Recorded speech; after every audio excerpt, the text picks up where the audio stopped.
This is the X-Zone Broadcast Network, broadcasting worldwide on broadcast affiliates and satellite program providers, including CNN Broadcast Network, Sirius Satellite Network, Star Media, Good News Radio Network, Angel Broadcast Network, Wiki Broadcast Network, and WPBN TV. For more information on the X-Zone Broadcast Network, visit us at www.xzbn.net.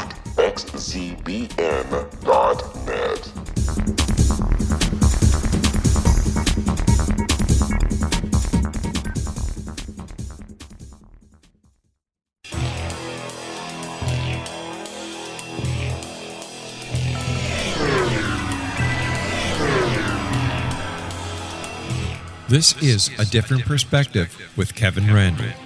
A retired U.S. Lieutenant Colonel, Kevin Randle has been studying UFOs for nearly 50 years. Kevin has investigated some of the most famous UFO cases in the world and has been consulted for dozens of documentaries about UFOs. Considered one of the leading experts into the Roswell UFO crash of 1947, Kevin has written more than 25 books about UFOs, including the recently published Roswell in the 21st Century. Now, here is the host of A Different Perspective, Kevin Randle.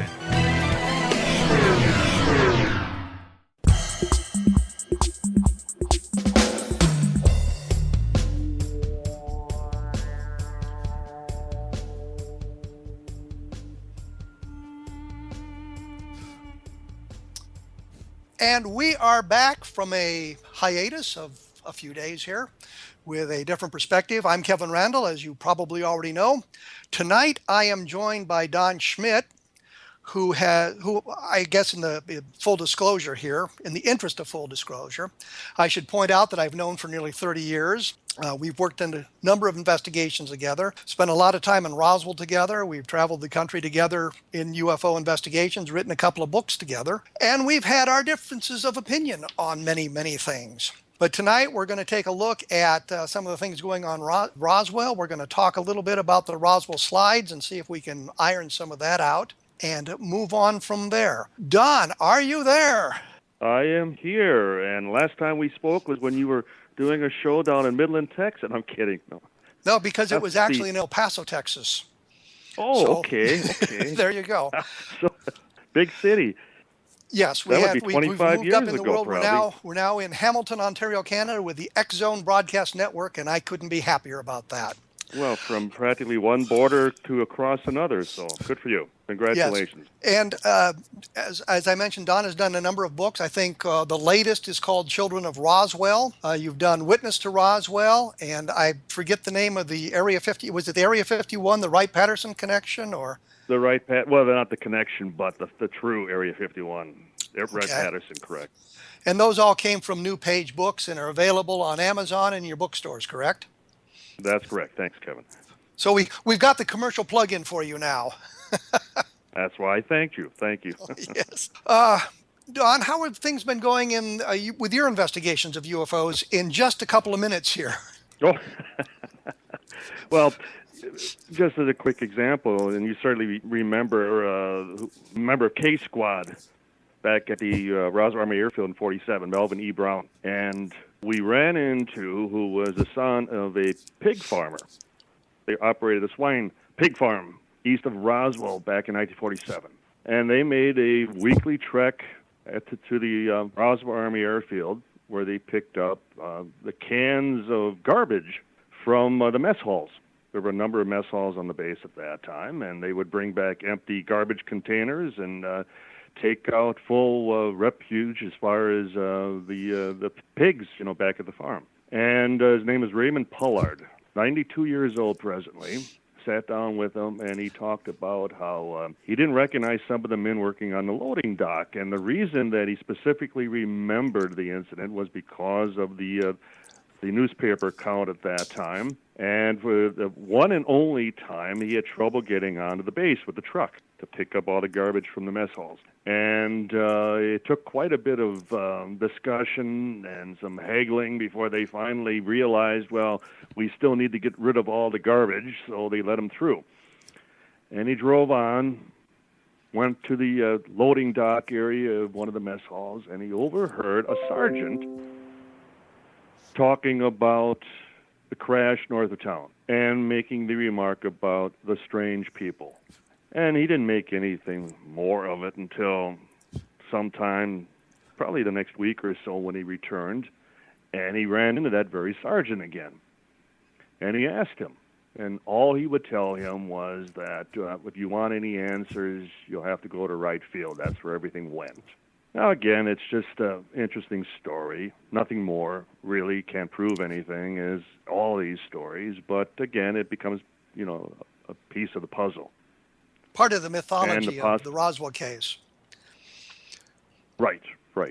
But is it possible that the very sergeant he was talking about was Melvin Brown? And it clearly suggested that personnel at K Squad knew of the incident, knew specific details of the incident. Now we're going to have to take a short break here. Oh, okay. We're running out of time. When we come back, we're going to follow up on this a little bit, and what we'll do is take a look at the Roswell slides fiasco, as I've come to call it. For those of you who are interested, you can read more about the Roswell case quite a bit at www.kevinrandle.blogspot.com, and I have a new book out called Roswell in the 21st Century, which covers an awful lot of this stuff in detail. But we'll be back right after this with Don Schmitt, and we'll talk a little bit more about what this fellow saw while he was at Roswell in 1947.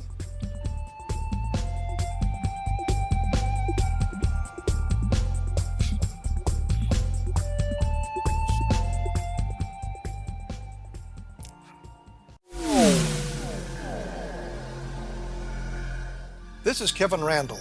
For nearly 30 years, I have been investigating the case of the Roswell UFO. I have interviewed hundreds of people and stood on the crash site. Now in Roswell in the 21st Century, I have reviewed dozens of hours of audio and videotaped interviews, examined hundreds of files that relate to the crash, and have returned to Roswell in an attempt to put all that information into the proper perspective. For the first time in Roswell in the 21st Century, I have made a dispassionate reevaluation of all that material and provide a new look at what happened.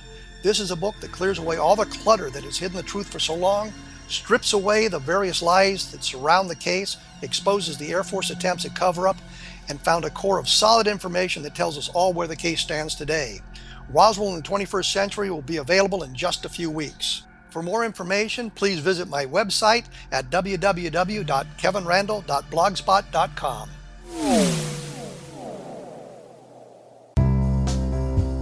Gibbs A. Williams, Ph.D., is a practicing psychoanalyst, supervisor, researcher, and author in New York City.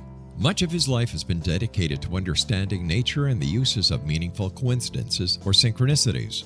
His radical and original non-Jungian, non-mystical, non-magical theory of synchronicities illuminates much of the fog surrounding this challenging and perplexing topic. His ideas and manners are fresh, presented in a style that is both entertaining and highly informative. He is also an expert on crisis intervention, specially focused on violence reduction for the police and citizens, mastering anxiety, frustration, and stress without the use of medication, and effectively preventing and treating heroin addiction. Dr. Williams can be contacted at his email address at gwwilliamsny11@aol.com or visit his website at www.drgibbswilliams.com.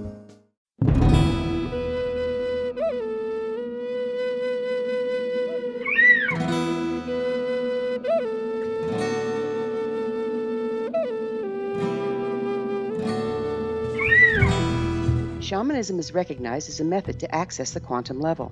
Mastery of shamanic skills puts spiritual information and healing power into your hands. Path Home Shamanic Art School, a bonded Colorado certified occupational school, has met rigorous state standards, ensuring its director and instructors have the qualifications to teach the shamanic arts. Path Home offers its certification program in blocks of study. Block 1, a 5-day intensive, will be held in the beautiful mountain town of Coaldale, Colorado, October 13th through 18th. Registration deadline is September 12th. Experience journey trance, power animals, helping spirits, sacred space, and life purpose. Come discover your power. Join me, Gwilda Wiyaka, in the magical world of shamanism. Call 303-775-3431 or visit findyourpathhome.com.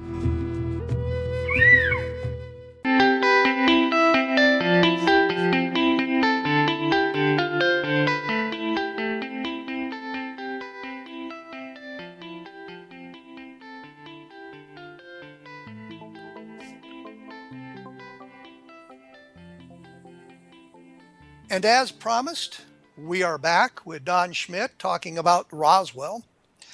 Before we left, you were mentioning Melvin Brown. He was a sergeant who was assigned to the K Squadron at the base at the time, and he told his daughters and his wife about having seen the bodies as part of the recovery operation. What I wanted to say is I got an email from Beverly Bean 6 weeks ago or so, and somebody had been or is attacking her father's reputation and trying to find all these things on it. Some of the stuff had been up on my blog. I since taken it down simply because, having talked to Beverly Bean, I didn't think it was really fair what the guy was saying. But so we've got some of that going on, and that was one of the things.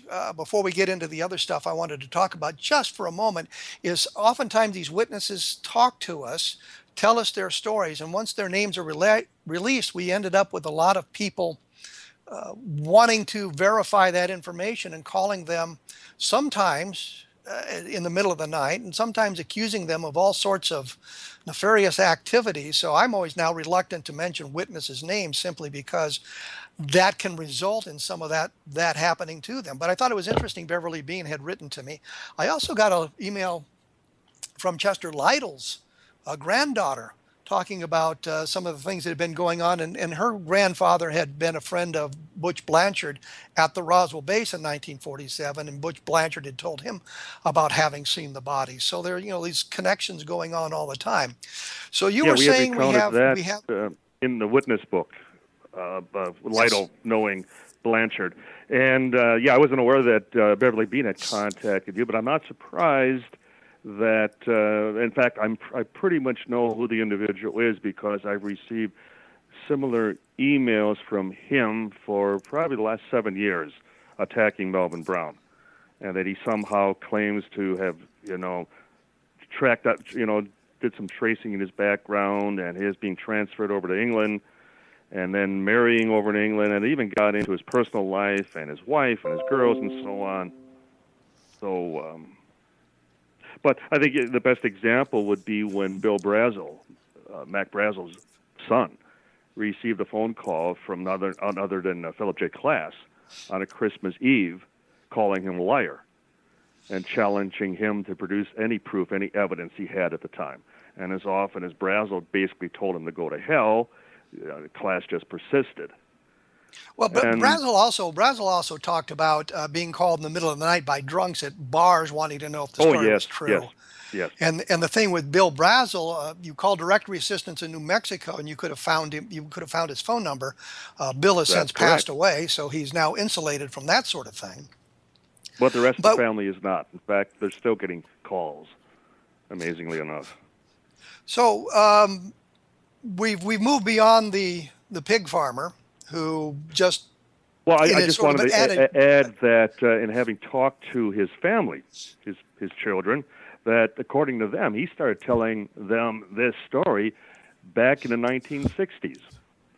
And so if that is true, then long before Roswell incident or even Jess Marcel, the intelligence officer at Roswell, speaking out about the nature of the incident, and that they all, repeated the fact that their father told them about the comment from somebody out at the loading dock at the mess hall, talking about the crash and the strange people. That was the term he always used, strange people.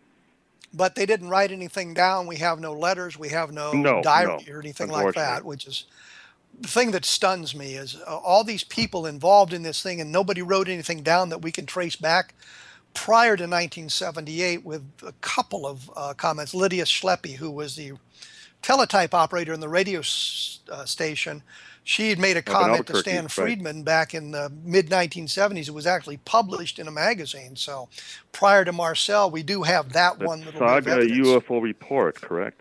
Yes. Let's move on to the 800-pound gorilla in the studio, which is the Roswell slides, and I know you hate the term. And the skeptics. Yeah, because I was the first one who, spoke out against that very connection.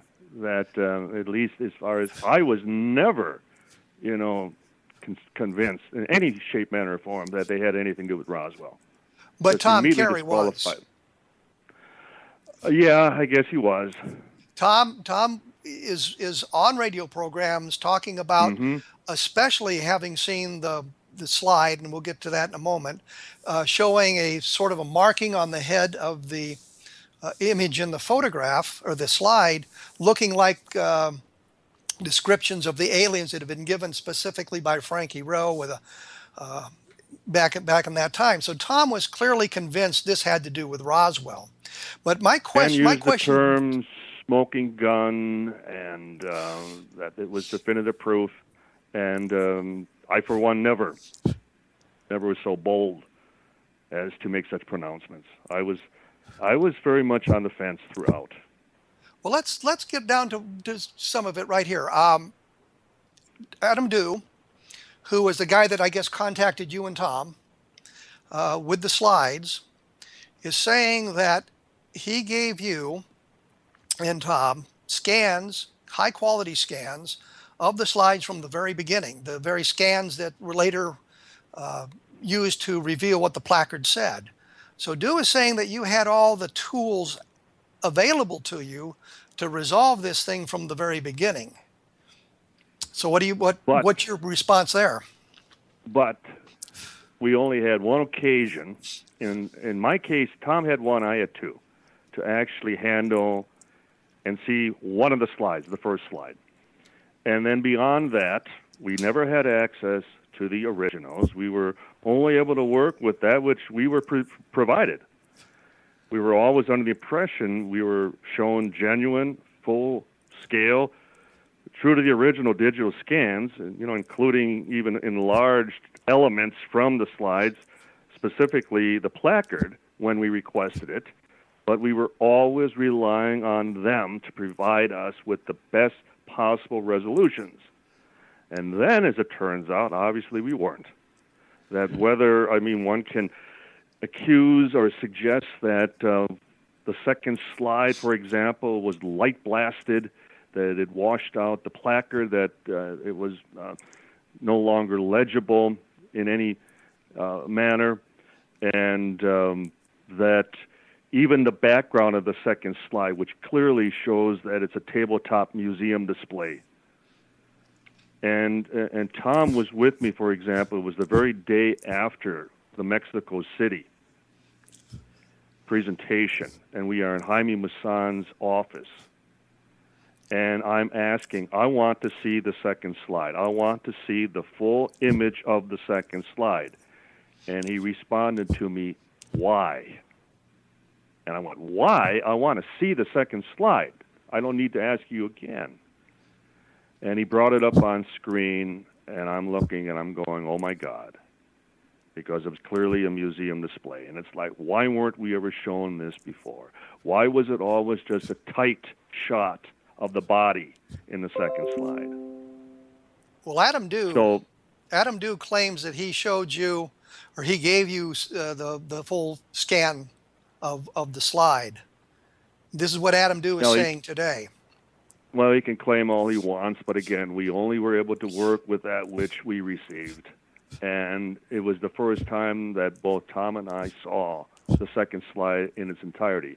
In fact, at the very close, towards the close of the presentation the night before, I kept leaning over to Tom, why aren't they showing the second slide? Why haven't they shown the second slide as of yet? And it wasn't until the very end. So that, too, was highly suspicious in my mind. Do you think that Adam Dew knew what it was from the very beginning? I don't think it's really come out that even Joseph Beeson, the original owner of the slides, through his sister, he's a graphic illustrator. And in that sense alone, that between the two of them and the type of technical equipment that they would have had access to, that I guess one could highly suggest that there was some manipulation, that there was some cropping, some image compression, possibly some photo blurring, in selective areas of the slides. Image resolution was changed, manipulation of the contrast and the color. They made the slides, the body look wet and, even less aged in some of the images we've seen. Do So there was clearly you manipulation believe going the story on. about how the slide was discovered in the attic or the basement when Beeson's sister was cleaning out a house in Sedonia, Arizona? Do you believe that the slides were hidden from the rest of the slides, as they claim? Well, mind you, again, we were accepting their testimony. We kept asking to speak from the get-go. We kept asking to speak with the sister. Obviously, we wanted to hear her full account. And at one point, it got a little testy to the point that I finally asked Beeson, would you be willing to take a polygraph, take a lie detector? And I know that's a typical ploy used by law enforcement, hardly with the intent of actually, conducting such a test, but it's most likely done to test the person's reaction, what the response is. If they hesitate, if they balk, well, then you possibly have them. And in Beeson's case, I will say he did agree. He immediately said, oh, yes, I'd be willing to take a lie detector test.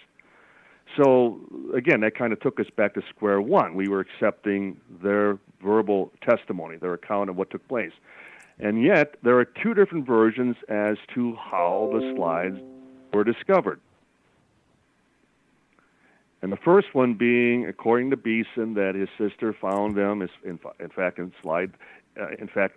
this box of slides taped inside an envelope under the lid.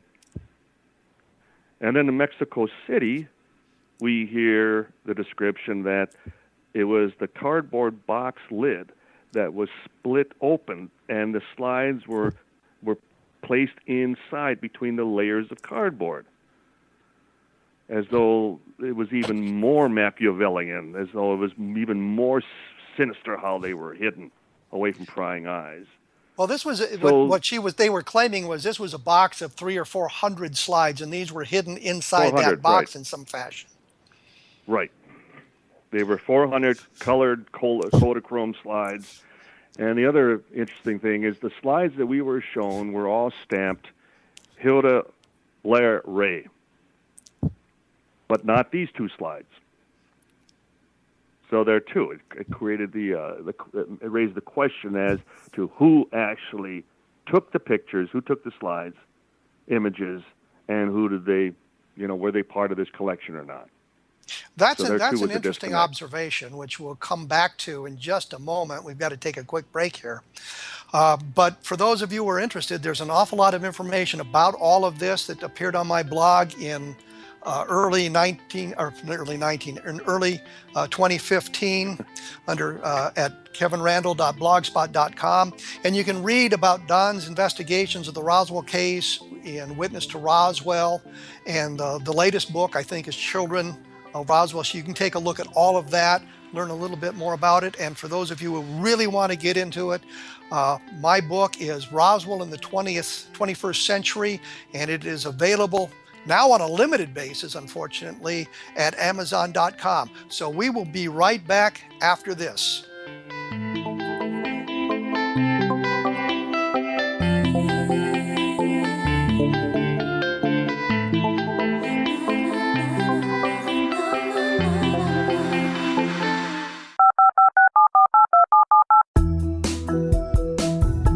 Did you know that when you're on the road with limited data or Wi-Fi, you can still listen to the X-Zone radio show with Rob McConnell, The Science of Magic with Gwilda Wiyaka, High Tech with Corey Kay, and every minute of the 24/7, 365 programming of the X-Zone Broadcast Network by calling 712-432-9459, courtesy of TalkStream Live. No smartphone, app, or internet needed. It saves your data plan, and it's free if you have unlimited minutes. Call 712-432-9459 to listen on any phone, anytime, anywhere. Remember, 712-432-9459 for the best of paranormal, new age, thought-provoking, sci-fi radio programming 24/7, 365.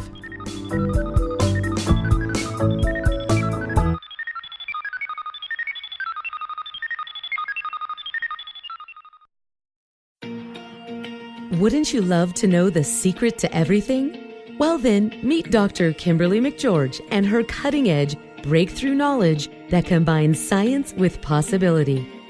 Dr. Kimberly brings real-life answers and healing to those open to alternative solutions. She teaches solution-based programs and classes that will change all areas of your life forever. Specializing in conscious creation, intuitive readings, and energy medicine, you can rapidly shift health, relationships, business, and money and abundance challenges quickly. Receive her best-selling book, Secret to Everything, at no cost by going to secrettoeverything.com/X-Zone. That's right, transformation can start now. Just go to secrettoeverything.com/X-Zone and receive Dr. Kimberly's book for free.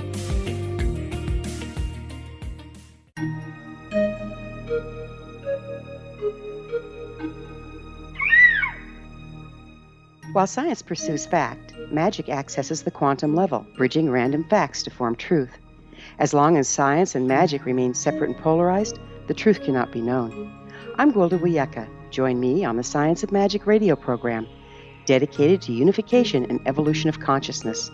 During each episode, I'll be speaking with experienced and respected scientists and mystics. From astrologers to astronomers, from medical doctors to shaman, the scientific method to dowsing and intuition, we'll weave together information from seemingly divergent practices to promote unity and enlightenment. Join me, Gwilda Wiyaka, and the Science of Magic right here on the Mutual Broadcast Network. For more information, visit www.thescienceofmagic.net.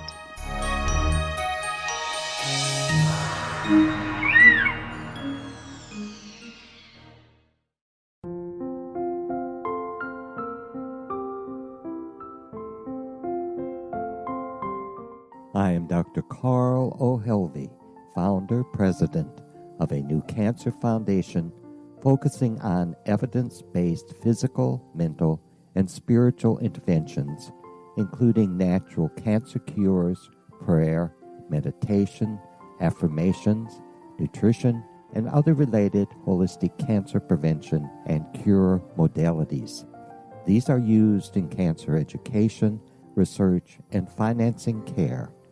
I ask for your help to continue this important work by donating at www.holisticcancerfoundation.com.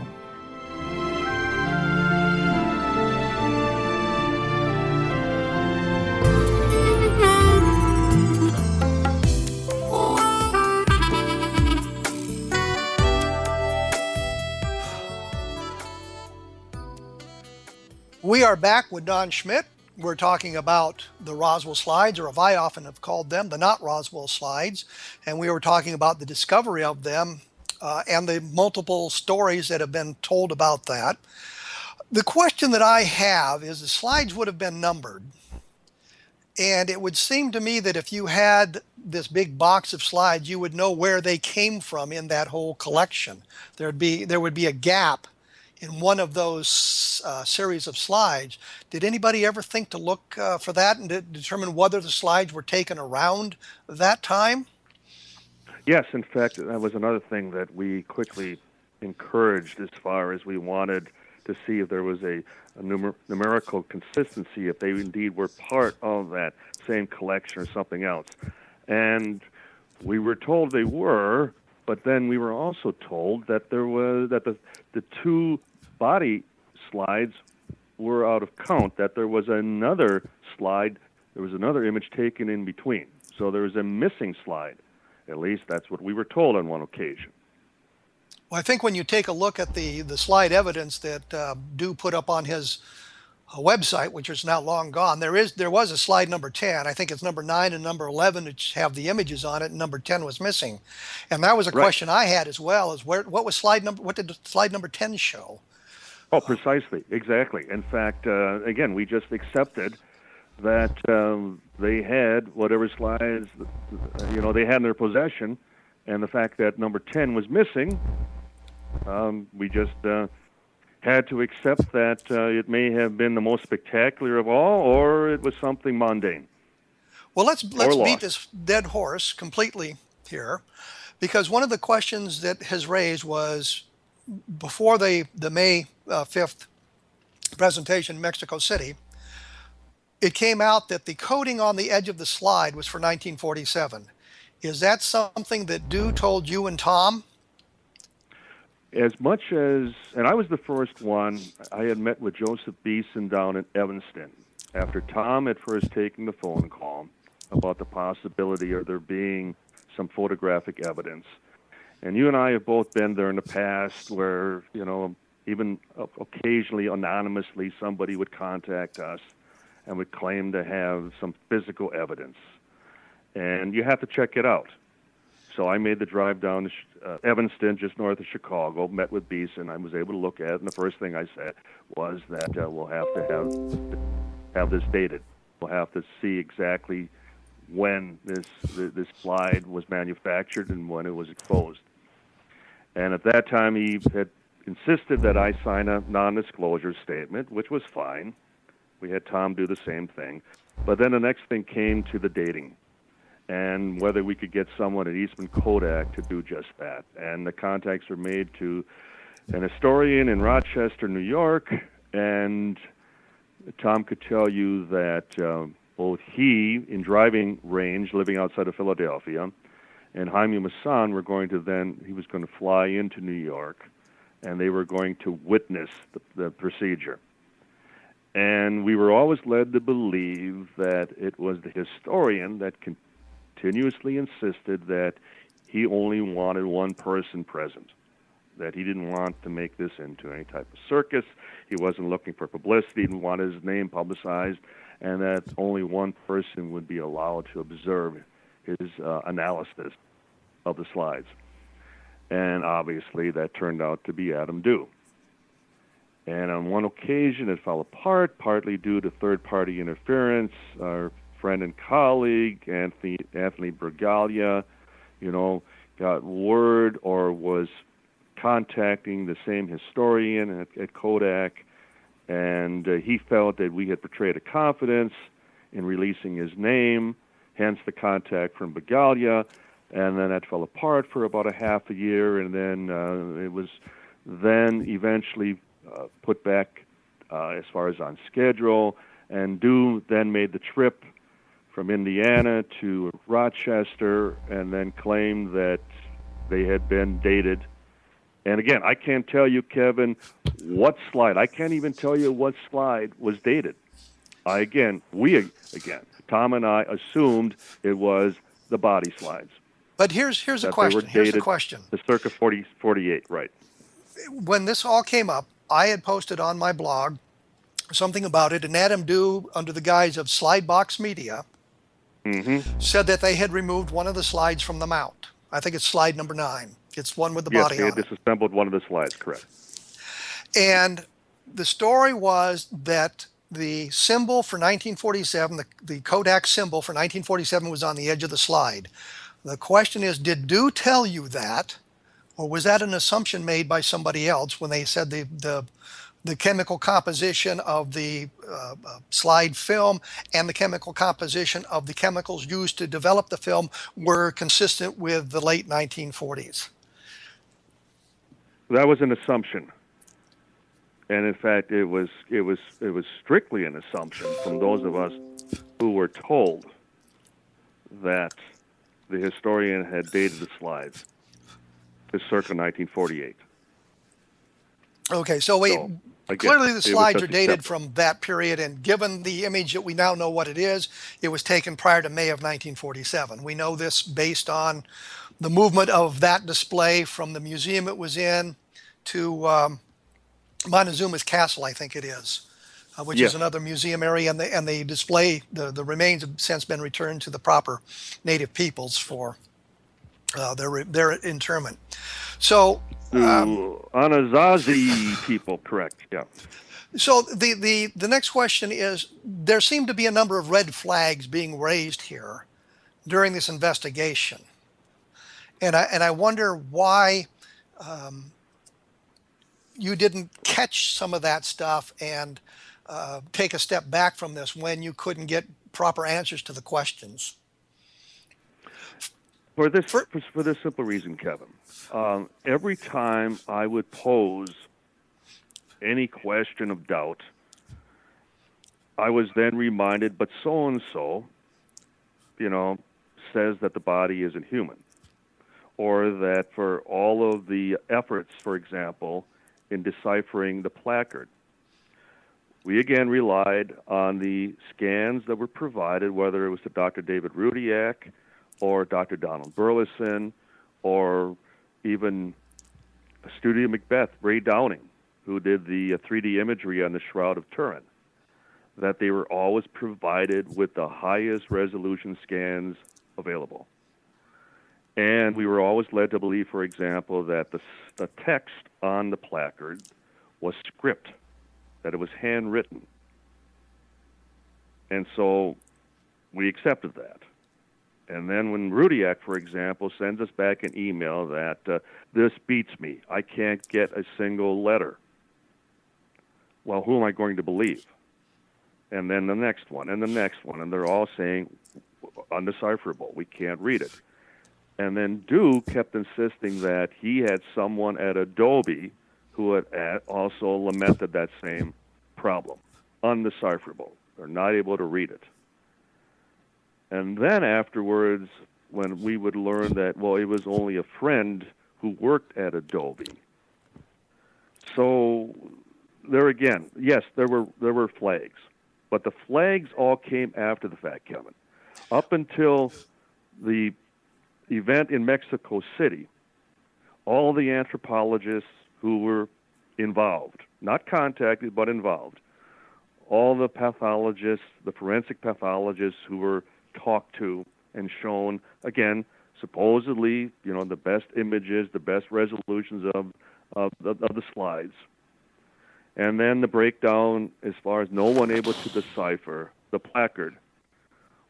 Where am I supposed to go? Who am I supposed to then argue with when all of the experts, all the scientists are telling me there's something extraordinary here?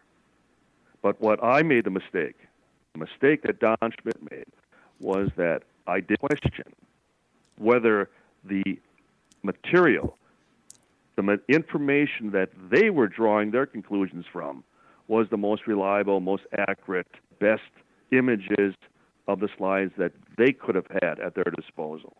That's the mistake I made. Well, here's I a should question. have been questioning whether they were receiving the best.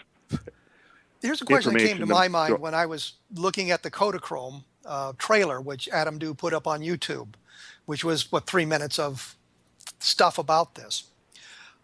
The thing that popped into my mind is it looked to me for a moment as if he was setting it up to prove how credulous UFO researchers are and how ill-informed the field is, that he was going to do a hit job on ufology, and this was his method of doing so. I posed that question on my blog 3 or 4 weeks ago, and Adam Dew has not bothered to communicate with me since that time.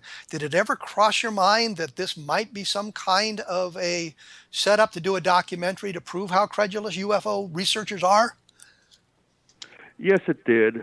And in fact, and Tom could tell you, there were numerous occasions, even up till January of last year, just before the event in Mexico City. And I sat down and we Skyped between us, and I said, Tom, I don't know if I want to back out of this, because I was constantly, wrestling, not with that possibility of being set up, as much as I just was still doubtful. It was too easy, Kevin. It was too convenient. And as a result, I finally, it came down to, okay, Tom, you're the one with the anthropology background. You're just your dissertation away from your PhD. And you tell me, you give me your best, story line as far as, and we both either sink or swim with this. And I finally, okay, Tom, I go with you. I trust my partner. I go with you. Well, I know that I sent Tom an email in December of 2014 because I was trying to figure out where pictures like this would be taken. And I searched through the science fiction literature, including movie footage, and could find nothing like it. And I asked Tom point blank, could it be a mummy? And he said, no, it could not be a mummy. And he said you'd looked at 500 images or something like that. And I thought, are you looking for the specific one, or are you looking for the general characteristics of mummies and couldn't come up with anything that fit? It still came down to, if, say, for example, let's take the placard off the slides. No placard. And let's take, the museum setting in the background out of the slides. We just have two images of two bodies. It would be, a split camp between those who still believe that it might depict something non-human, as opposed to those who they won't accept it no matter what. And I think that's the position that the owners of the slides may have taken. We have to light blast the placard. We have to somehow change it. We have to make it look so it's undecipherable. And then we have to shoot it tight so we don't see the background, that it is indeed a museum setting. Well, we'll have to take a quick break. And those are the things we did here. Not see. We'll take a quick break here. I'm talking with Don Schmitt, author of Witness to Roswell with Tom Carey and Children of Roswell with Tom Carey. My blog is www.kevinrandle.blogspot.com, which has a lot of information, that the minutia of this story going back into 2015. And my book is Roswell in the 21st Century, and there is a segment on the slides in that book, although it is a reduced analysis of it based on things that we learned afterwards. So we will be right back with Don Schmitt and more of the Roswell case.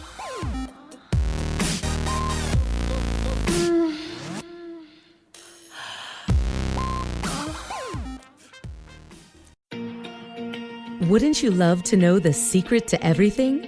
Well then, meet Dr. Kimberly McGeorge and her cutting-edge breakthrough knowledge that combines science with possibility. Dr. Kimberly brings real-life answers and healing to those open to alternative solutions. She teaches solution-based programs and classes that will change all areas of your life forever. Specializing in conscious creation, intuitive readings, and energy medicine, you can rapidly shift health, relationships, business, and money and abundance challenges quickly. Receive her best-selling book, Secret to Everything, at no cost by going to secrettoeverything.com/X-Zone. That's right, transformation can start now. Just go to secrettoeverything.com/X-Zone and receive Dr. Kimberly's book for free.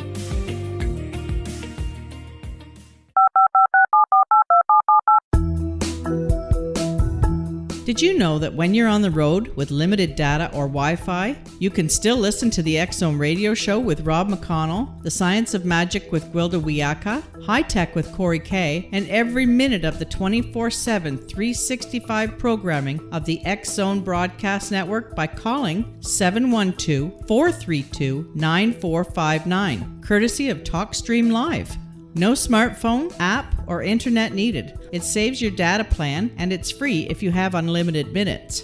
Call 712-432-9459 to listen on any phone, anytime, anywhere. Remember, 712-432-9459 for the best of paranormal, new age, thought-provoking, sci-fi radio programming 24/7, 365.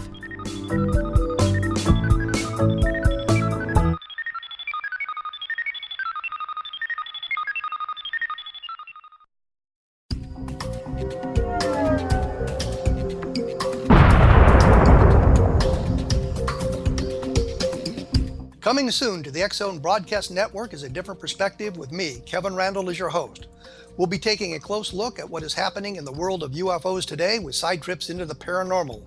Guests will range from those who are household names to those who have a different perspective on a variety of topics. No topic will be taboo, but there will be tough questions asked as we all search for the truth about UFOs, the paranormal, and those things that excite us. Sometimes we'll agree with a guest and sometimes we won't, but we'll try to keep the program topical. For those of you who would like to read, be sure to visit www.kevinrandle.blogspot.com and remember to listen to the other fine programs on the X-Zone Broadcast Network at www.xzbn.net.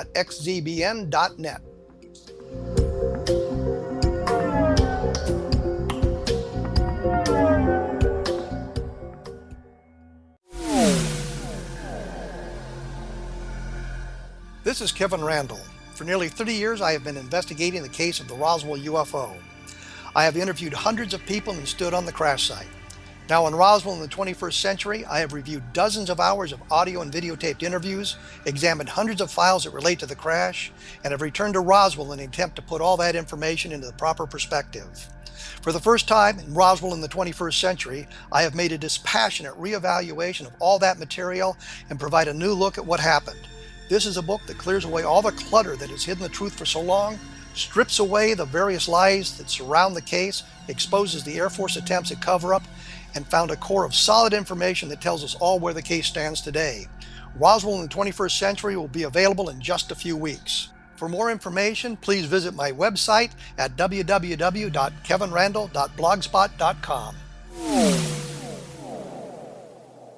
What happened in Benghazi is revealed by Nicholas Genix, author of Obama, Islam, and Benghazi. He informs the American people that President Obama deceived them by advocating a strong foreign policy prior to the 2012 presidential election, and Hillary Clinton supported this deception. As the title infers, there is a connection between Obama, Islam, and Benghazi. Ample evidence informs Americans that Obama's early indoctrination in the Quran developed an affinity for Islam, why the Quran is the source of discontent in many countries, and why the Obama foreign policy deception led to poor military action and caused the loss of American lives in Benghazi. Genix provides 36 questions for the Select Committee on Benghazi to validate if Americans are justified to mistrust President Obama and Hillary Clinton. An overview of Obama, Islam, and Benghazi is presented on the website www.futureofgodamen.com. That's www.futureofgodamen.com. Afterlife expert Roberta Grimes was the first one to say that dying can be fun. Now her best-selling book, The Fun of Dying, is available in stores worldwide. So if you wonder whether death ends life, how it feels to die, or what heaven might be like, The Fun of Dying was written for you. And if you have always been afraid of death, or if you worry that your life has no meaning, let The Fun of Dying ease your fears and bring new meaning to your life.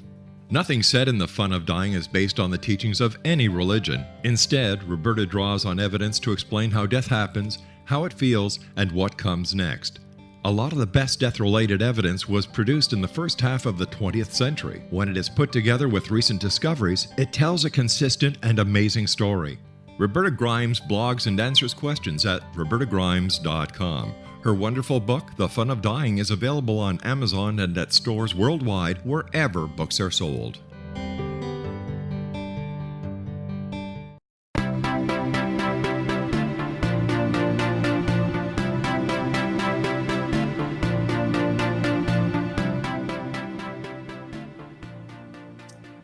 And we are back with Don Schmitt, who is one of the authors of Witness to Roswell and Children of Roswell. We've been talking about the not Roswell slides. I think maybe a little bit too much about them.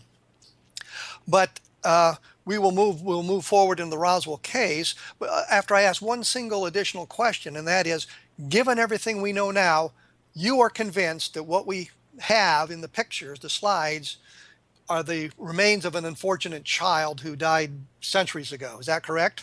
Yes. And as you yourself remember that I quickly apologized after the event in May of last year, and that realizing that we had been duped, that we were provided different versions of slides and specific elements of those slides, again assuming that it was the most accurate, most original that could be provided, and the placard clearly demonstrated that we were snookered, and unfortunately, because we did not have access to the original slides for that type of testing. Again, we placed our faith in human nature, and that was a professional sportscaster, for example. Why would he risk his very reputation by getting involved in such a hoax, such a prank? And but there is no question in your mind at this point that there is not an alien creature in those slides. And I ask that because there's been some discussion here and there that you and Tom are waffling on that description. And that's what I don't understand, because, I put out the apology, and I voiced, as far as my very specific pronouncement at that time, that I accepted that indeed was the mummified remains of a human being, and that I'm still accused of waffling when the one thing that I speak out on and that I emphasize is that immediately after Mexico City, and Jaime Maussan and Adam Dew and Tom Carey were part of the phone conversation, I demanded that the slides would be publicly released. I wanted to then see a analysis of the very placard. I wanted to see it in current time. I wanted to see it right there from the slides. I wanted them to demonstrate that nothing had been altered.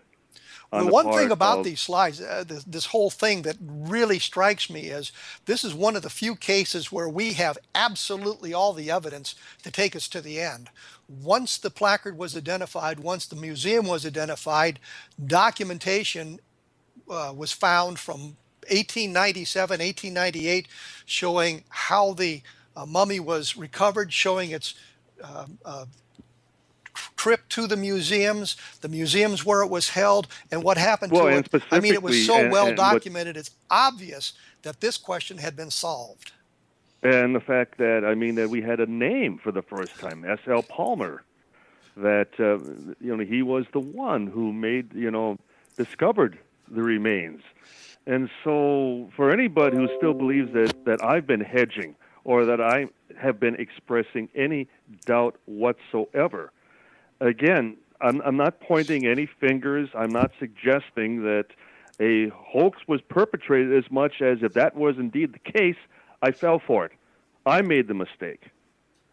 And I was relying on the information that was provided us and the experts. And if there was one thing I also truly learned, is that even the scientific community, even the best people within their respective professions can make mistakes, can, as a result of receiving falsified information, then as a result make less than accurate pronouncements on said, evidence, said information. But then that has often been the case throughout history. Does this case we work hurt? With what we have. Does it hurt? Does the slide fiasco harm the Roswell case?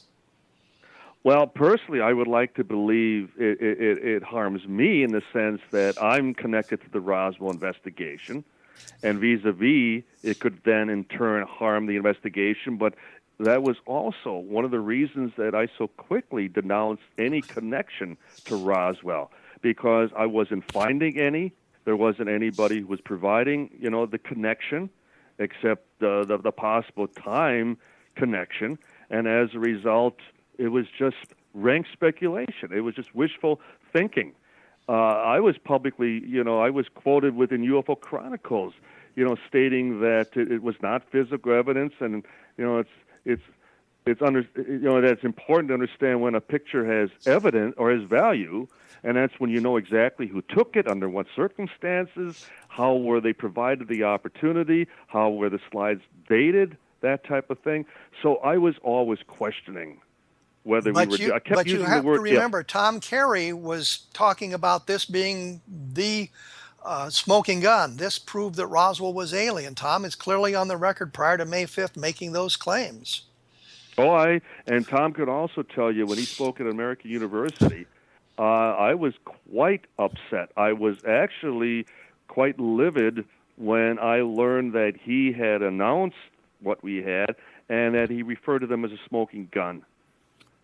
And so there were many challenges. There were arguments. There were disputes within the camp as to what we should do, where we should go, and whether we were dealing with the genuine article or not. No one's going to find anywhere where I've ever referred to them as connected to Roswell, as a smoking gun, or as legit. I constantly qualified every statement I made with the word if. If they're validated, if they're genuine, if they check out, if all the scientific community, stands in support of the images. Then and only then would they be accepted as possibly genuine, because it's still a photographic image. It's not the actual article. And we didn't really have a good connection to it until after the reveal in Mexico City and after the documentation was found that we could connect all of this to a specific event, and it had nothing to do with UFOs. But, and isn't it interesting that the actual image, specifically of the second slide, with the full placard visible for deblurring and analysis, it doesn't come out till the Mexico City event. It doesn't come out till days thereafter. But you have to also remember that the skeptical community didn't have access to that slide until Adam Dew put it up on his website in the days that followed the May 5th presentation. And it was within 48 hours that they were able to deblur it.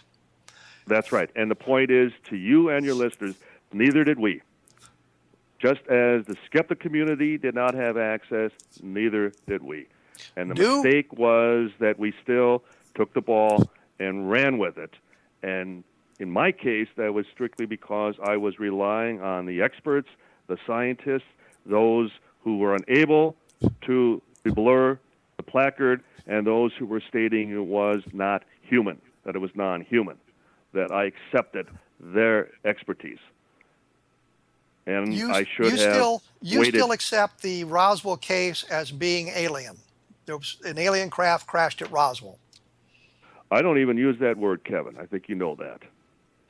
I'm very reluctant. I use the testimony of the witnesses where they refer to the little people, the little men, that type of thing. And to their credit, that they don't use words such as spacemen and extraterrestrial and even men from another planet, that type of thing. I'd like to believe that the investigation is still fluid. It's still ongoing in the sense that I'm not done. We're not done. We're still looking. It's still very fluid in that regard. So what I hear you saying is that you're not sure that it was an extraterrestrial event at Roswell. If definitive proof to the contrary, if anything were still forthcoming, which would demonstrate that this was something conventional, something prosaic, something we had never considered before. Let's just say that each new pronouncement that the government has provided us has gone wanting. It's not provided the final answer. We know, both of us know, it was not a mogul balloon. And we know it wasn't a rocket ship, or when I say rocket ship, I mean a rocket or missile from White Sands. We know it wasn't an experimental craft. We know it wasn't an aircraft from the base. So there's Russia, from Germany, right. So we're still wondering what it was, but what I'm saying is, so you're not convinced it was extraterrestrial. You think there may be some other answer? No, I am not 100%. I could say I'm 95% convinced, yes, based on all the eyewitness testimony, which certainly supports the first announcement, the first press release that went out, on Tuesday, July 8th, that they had captured a flying disc. And so far, I'm not finding any witnesses that would support any alternative explanation. But for those who come up with preconceived theories, such as Annie Jacobsen, that it was a Russian device, from captured German, as far as flying wing, the Horton brother technology, and Dr. Joseph Mengele creating, 13-year-olds to appear as though they were alien, landing in the middle of New Mexico back in 1947. That's the problem, and people who attempt to seek out proof for a preconceived theory. We've got to go here, John. I thank you for taking time to chat with us this afternoon, or this evening, about this. Your book is Witness to Roswell and the Children of Roswell, and I thank you for taking time with this.